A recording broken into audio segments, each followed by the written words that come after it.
Hi, I'm Brent Stafford, and this is RegWatch by RegulatorWatch.com. It's easier to fool someone than to convince them that they've been fooled.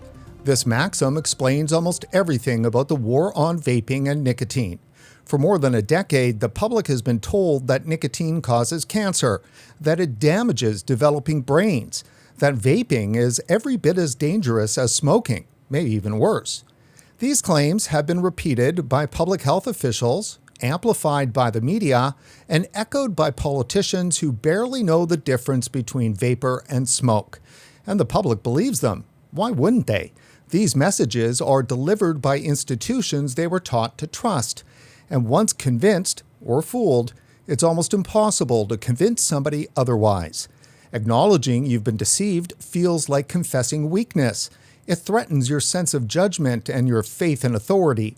So instead of facing the discomfort, people double down on the lie. That's why tobacco control's misinformation has been so durable. It wasn't sold as policy, it was sold as morality. And morality, once accepted, is almost impossible to revoke. When it comes to the war on vaping, public health has two perfect levers for fooling the public. Two emotional triggers that bypass logic entirely and harden belief.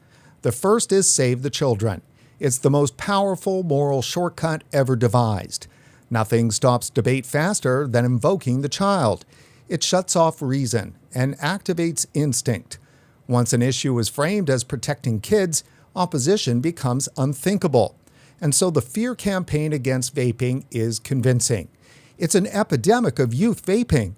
Nicotine vapes target children with bright colors and cartoon characters and sweet candy flavors. Nicotine is highly addictive and is hooking a new generation of kids. These are all symbols of moral panic. The message is clear. The vaping industry is targeting your children.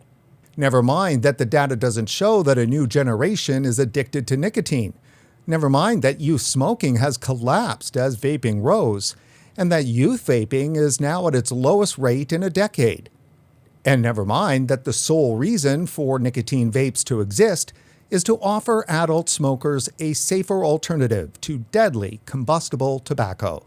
But these facts don't matter when the argument is emotional, and nothing is more emotional than the image of a child in danger. The second lever in tobacco control's war on vaping is the big tobacco boogeyman charge. It's the perfect deflection. When tobacco harm reduction advocates make a case for vaping, tobacco control doesn't need to address the evidence. They just shout big tobacco, and the public stops listening. Because after decades of tobacco control campaigning, big tobacco is evil incarnate, the universal villain of the last century. And once the THR argument can be framed as helping that villain, you're finished. No matter how right you are, how honest your motive, how strong your evidence, no matter how far removed you are from the tobacco industry. Together, these two levers form a closed loop of belief. One appeals to fear and moral duty. The other appeals to disgust and moral superiority. They work perfectly in tandem. Protect the child, hate the villain. It's a moral narrative so powerful that it makes the truth look suspicious by comparison.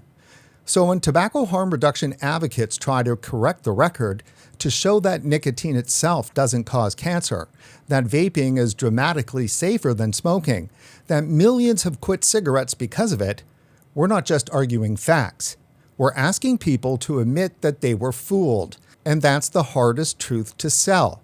Because once a lie becomes virtue, exposing it feels like a sin. Until that changes, until people are willing to question the story they were sold, public health will keep fooling them, and smokers will keep dying. And today we can see how far it's gone. In a recent CBC News story, a senior tobacco control officer said, and quote, "It hurts my soul to say that we've talked to some students who are using tobacco as a form of cessation from vaping because there's less nicotine in a cigarette or a pack of cigarettes than there is in that vile substance they're using in e-cigarettes." Think about that. A public health official so convinced that vaping is the greater evil that he describes teens smoking cigarettes to quit vaping as somehow understandable, almost virtuous. And the CBC, so lost inside the same illusion, frames the story as a tragedy of vaping, not the tragedy of what they've done to these kids. They never stop to ask, how did we reach the point where lighting a cigarette is seen as the lesser harm?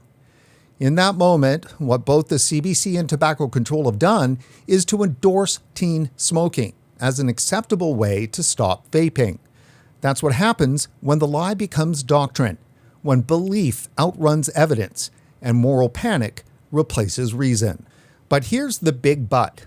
A lie this massive doesn't propagate itself and sustain itself by accident. It takes effort. It takes coordination. It takes people who know better choosing to say otherwise, because the narrative, of course, serves power, funding, and pride.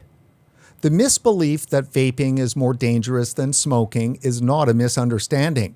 It's a construction, and the people peddling it know exactly what they're doing. That's why this maxim, it's easier to fool people than to convince them they have been fooled, why it matters. Because it exposes the moral inversion at the heart of modern tobacco control.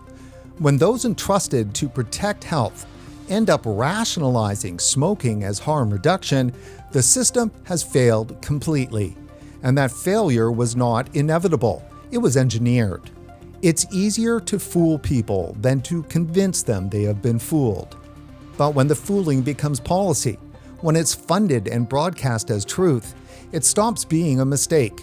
It becomes a crime against reason and against the very lives public health claims to save.